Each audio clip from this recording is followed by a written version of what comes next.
मित्राणि नमो नमः। अद्य वयम् अर्थावबोधः इति विषये चर्चां कुर्मः।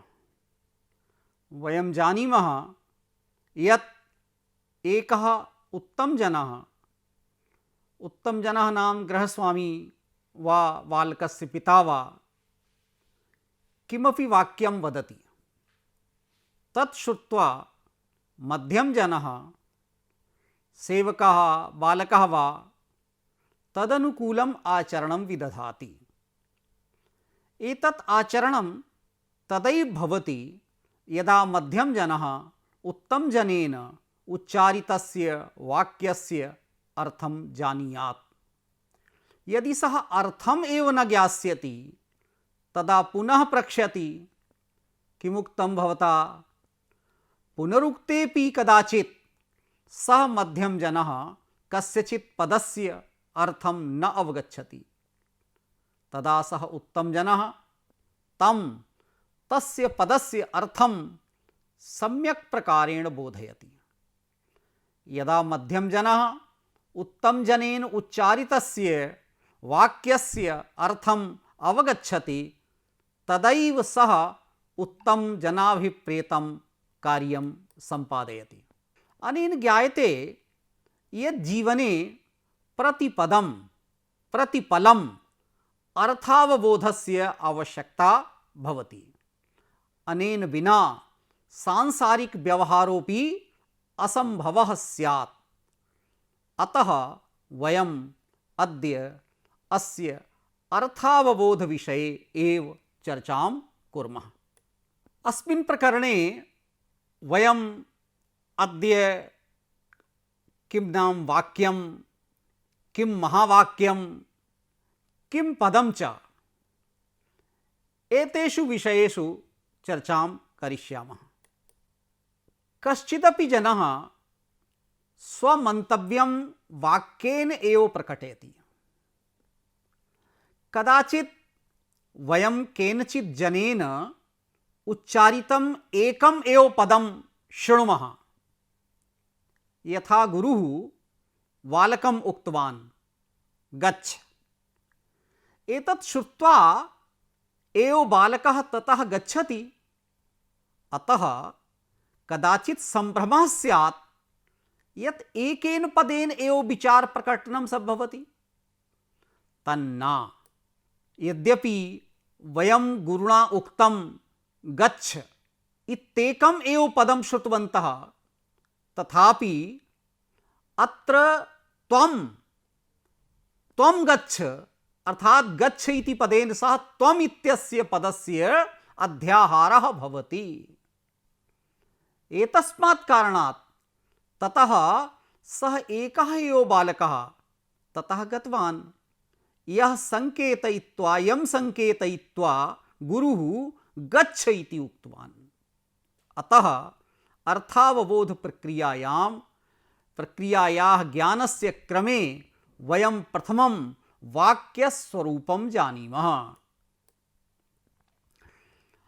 तो वाक्यं किं नाम वाक्यं, वाक्यस्वरूपं किम् अस्ति? वाक्यस्य परिभाषां कुर्वन् साहित्यदर्पणकारः आचार्य विश्वनाथः वदति, वाक्यं स्यात् योग्यताकांक्षा सत्युक्तः पदोच्चयः। अत्र वाक्यस्य परिभाषायाम् उत लक्षणे सः वदति यत् पदोच्चयः अर्थात् पदानां समूहः एव वाक्यं भवति। किन्तु पदसमूहः कीदृशः स्यात्? तो तदा योग्यतया, आकांक्षया, आसत्या च युक्तः पदोच्चयः एव वाक्यं भवति। तो योग्यता का अस्ति? तो योग्यता का इत्यपेक्षायां सः वदति, योग्यता पदार्थानां परस्पर संबंधे बाधाभावः। अर्थात जलेन सिंचति। तो जलेन इति पदार्थं सिंचति इति पदार्थेन सह संबद्धस्य योग्यता अस्ति। यतो हि वयं पश्यामः क्षेत्रेषु कृषकाः स्वस्वक्षेत्राणां सेचनं जलेन कुर्वन्ति। अतः अयं पदसमूहः वाक्यम् अस्ति।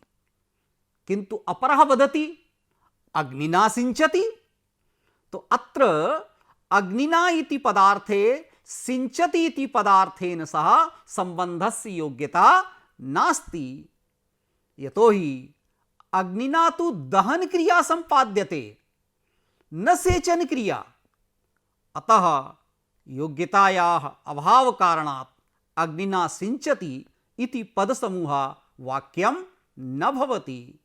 अतएव वाक्यलक्षणे पदोच्चयस्य वैशिष्ट्ये योग्यता पदस्य समावेशः अतीव आवश्यकः अस्ति।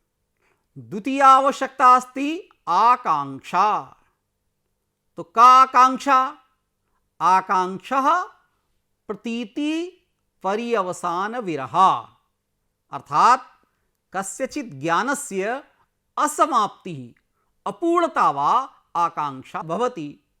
विचार प्रकटन समये यदा कश्चित् जनः वाक्यस्य एकं पदं वदति, तदा स्वाभाविक रूपेण तेन संबद्धस्य अपरस्य पदस्य आकांक्षा भवति।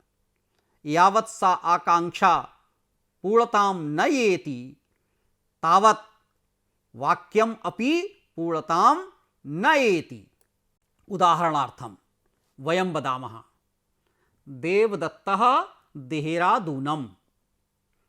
एतद् वाक्यम् अपूर्णम् अस्ति।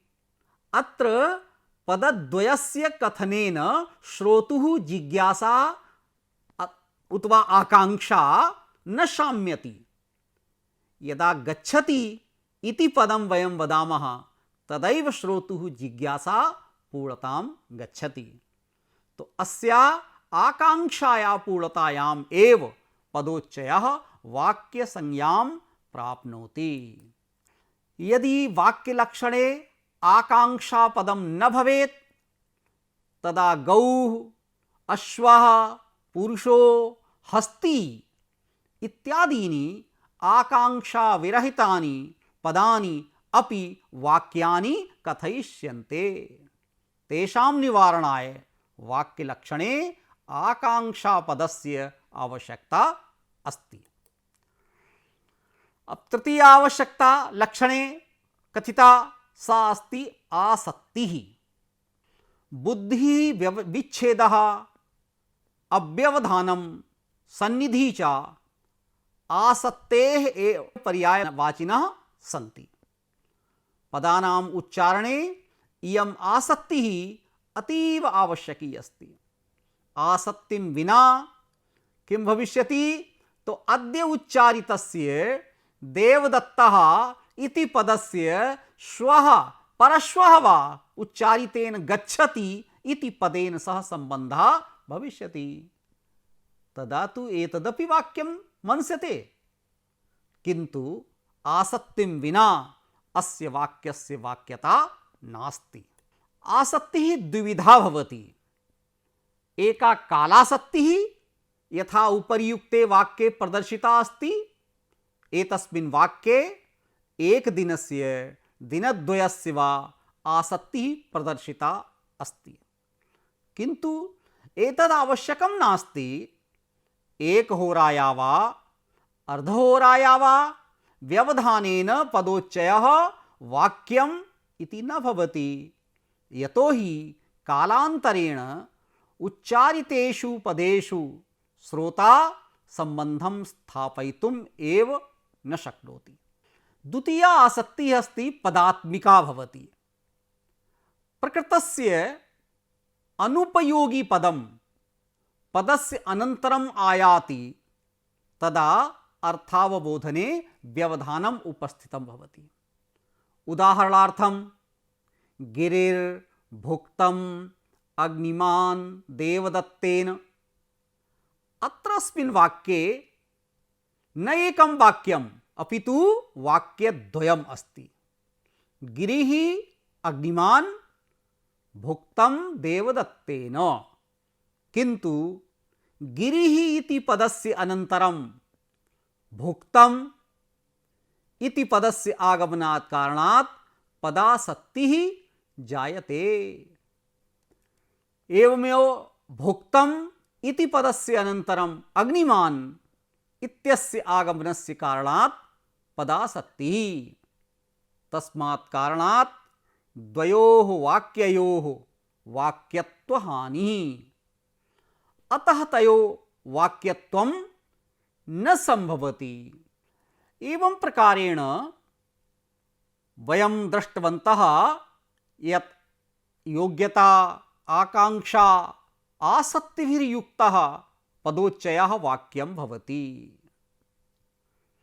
अत्र एकः प्रश्नः उदेति यत् आकांक्षा तु श्रोतुः इच्छारूपा श्रोतरि भवति।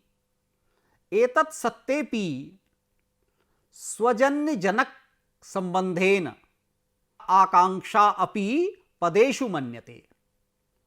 अत्र स्वानाम् आकांक्षा, तस्य जनकः पदम् अस्ति। अतः आकांक्षा अपि तथैव पदेषु मन्यते यथा योग्यता, आसक्तिः च पदेषु अंतर्भवतः। साम्प्रतं महावाक्यस्य विषये चर्चां कुर्मः। महावाक्यस्य परिभाषा दीयते वाक्योच्चयो महावाक्यम् इत्थं वाक्यं द्विधा मतम्। यथा वाक्ये योग्यता, आकांक्षा, आसक्तिः इति लक्षणपदानि सन्ति, तैः युक्तः पदोच्चयः वाक्यं भवति। तथैव योग्यता, आकांक्षा, आसक्तिभिः युक्तः वाक्योच्चयः महावाक्यं मन्यते। एवं प्रकारेण वाक्यं द्विविधं भवति, वाक्यं महावाक्यं च। महावाक्यस्वरूपम् अस्मिन् कथने कश्चित् पृच्छेत् किं प्रमाणं, तो इत्यपेक्षायां स्वार्थबोधे समाप्तानाम् अंगांगित्वव्यपेक्षया वाक्यानामेकवाक्यत्वं पुनः संहृत्य जायते। अस्य तात्पर्यमस्ति वाक्यानि स्वार्थं बोधयित्वा पूर्णतां गच्छन्ति, किन्तु महावाक्ये तेषाम् एव वाक्यानाम् अंगांगी भाव संबंधेन पुनः एक वाक्यता स्वीक्रियते।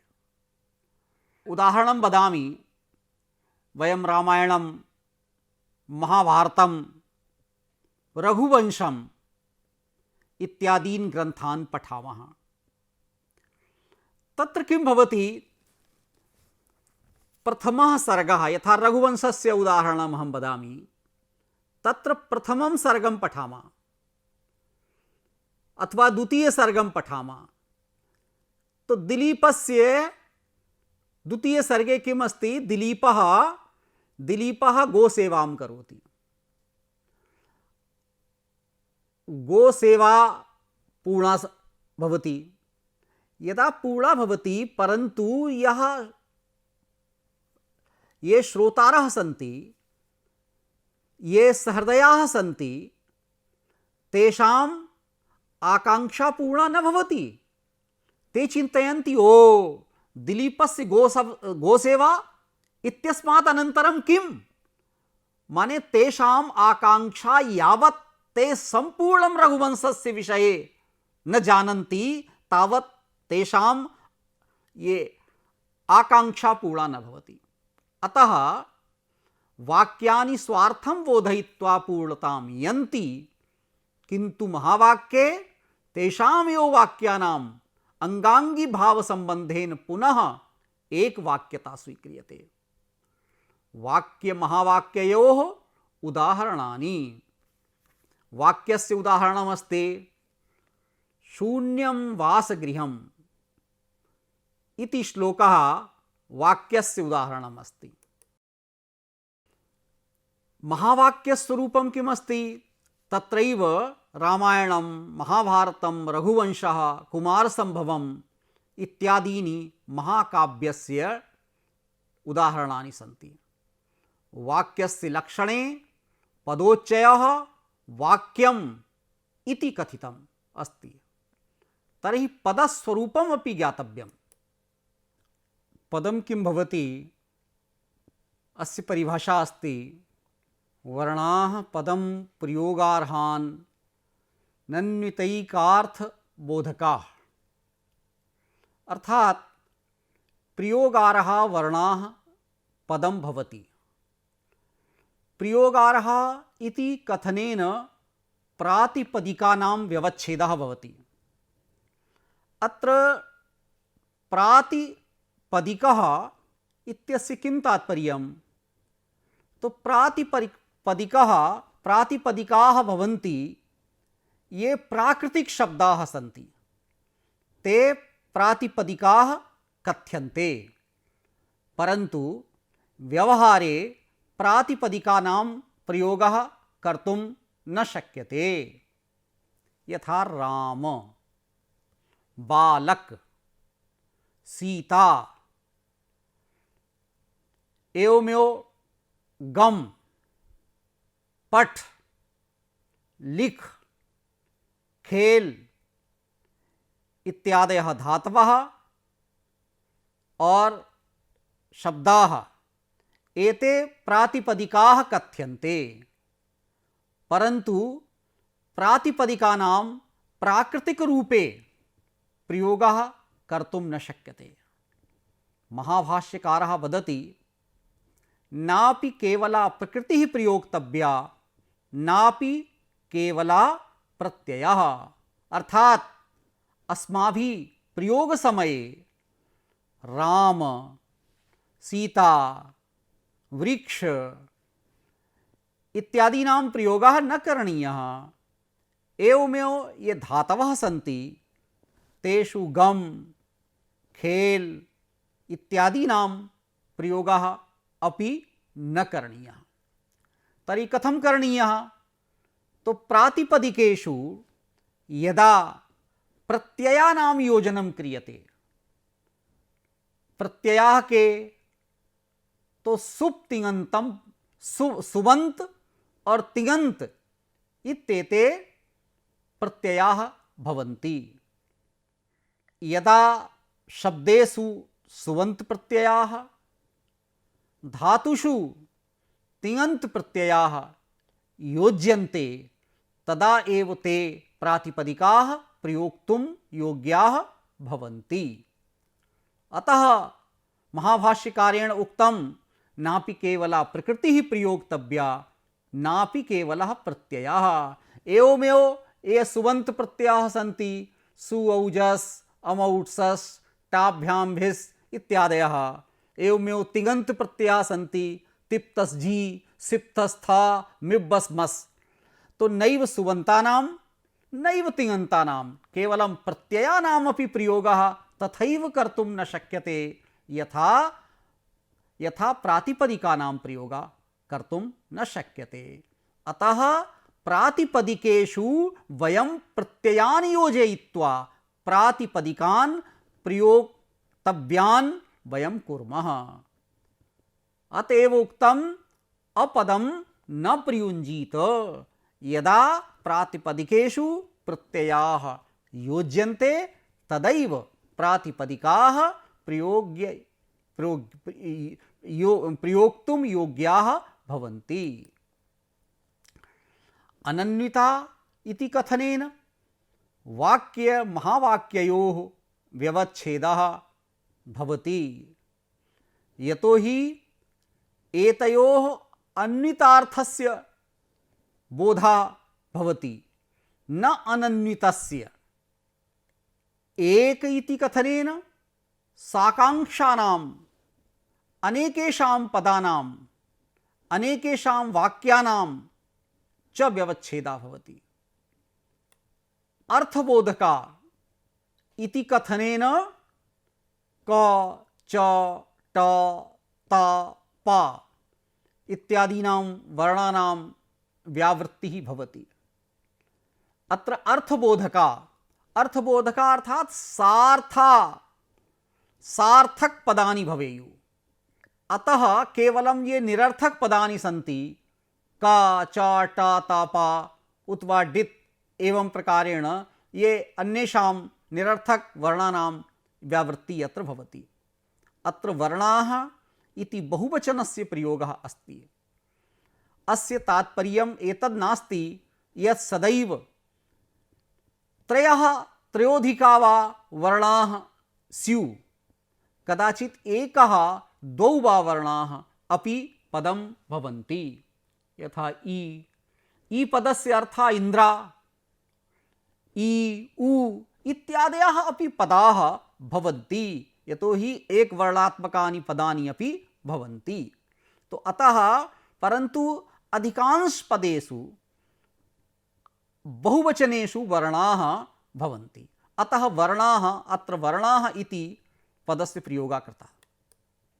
मित्राणि, एवं प्रकारेण वयमद्य वाक्यस्य, महावाक्यस्य, पदस्य च विषये अध्ययनं कृतवन्तः।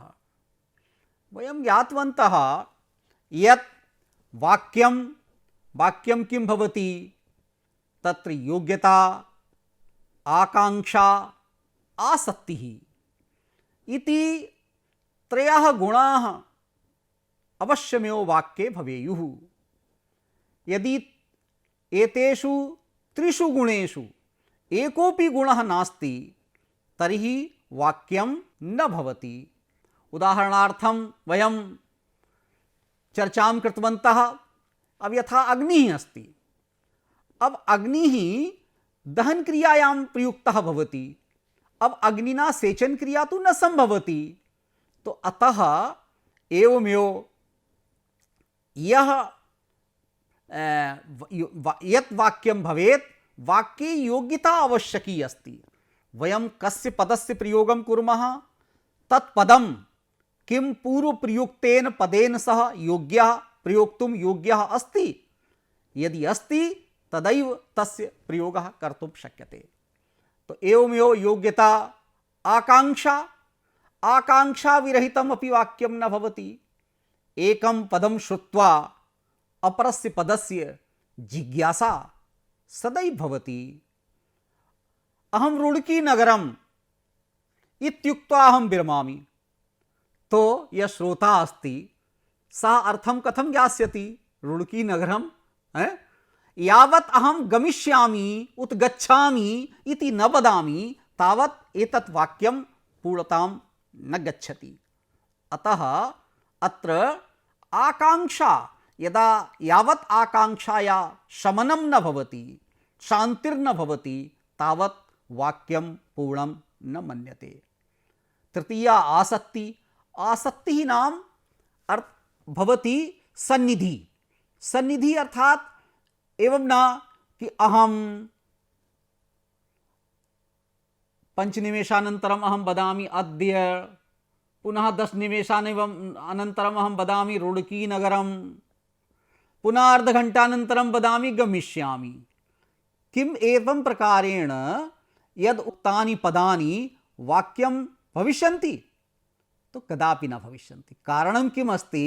यः श्रोता अस्ति सः श्रोता एतेषां पदानाम् अर्थं न ज्ञास्यति। किमर्थम्? आसक्ति राहित्येन। अत्र आसक्तिः नास्ति। एवं प्रकारेण योग्यता, आकांक्षा, आसक्तिः इति वाक्ये आवश्यकमस्ति। यदा एते गुणाः भविष्यन्ति तदैव पदानि वाक्यं भविष्यन्ति। तो अतः एवमेव महावाक्यस्य विषये ज्ञातवन्तः। महावाक्ये किं भवति? यथा या स्थितिः वाक्ये पदानाम् अस्ति, सा स्थितिः महावाक्ये वाक्यानां भवति। महावाक्ये वाक्यानि मिलित्वा पदस्य स्वरूपं ग्रहणन्ति। यदा और तदा तेषां तथैव योग्यतापि, आकांक्षापि और आसक्ति अपि एवं प्रकारेण यदि भवति तदैव तद् महावाक्यं कथ्यते। उदाहरणमपि वयम् अधीतवन्तः। यथा वाक्यस्य शून्यं वासगृहं, महावाक्यस्य च रघुवंशं, रामायणं महाभारतम् एते महावाक्यस्य उदाहरणानि वयम् अधीतवन्तः। तो मित्राणि एवं प्रकारेण वयम् अद्य वाक्यस्य, महावाक्यस्य, पदस्य च विषये अध्ययनं कृतवन्तः। श्वः वयम् अर्थस्य भेदाः, तत्रापि च मुख्यार्थस्य अविधाया विषये